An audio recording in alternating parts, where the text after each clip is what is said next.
chapter 3, part 48.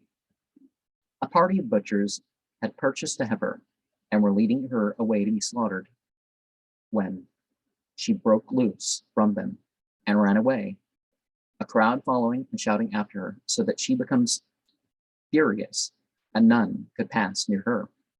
By chance, Jalal met her, his followers being at some distance behind.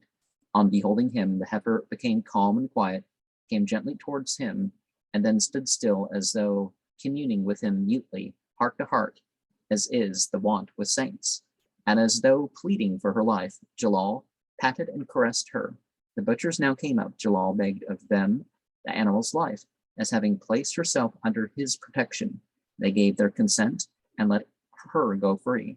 Jalal's disciples now joined the party, and he improved the occasion by the following remarks: if a brute beast, on being led away to slaughter, break loose and take refuge with me, so that God grants it immunity for my sake, how much more so would the case be when a human being turns unto God with all his heart and soul, devoutly seeking him? God will certainly save such a man from the tormenting demons of hellfire and lead him to heaven, there to dwell eternally.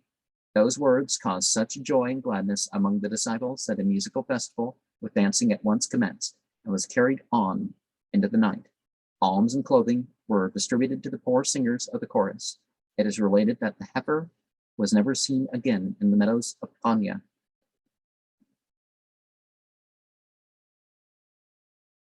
And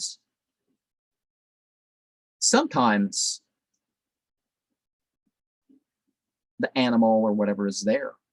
It's just the awareness is of it's not.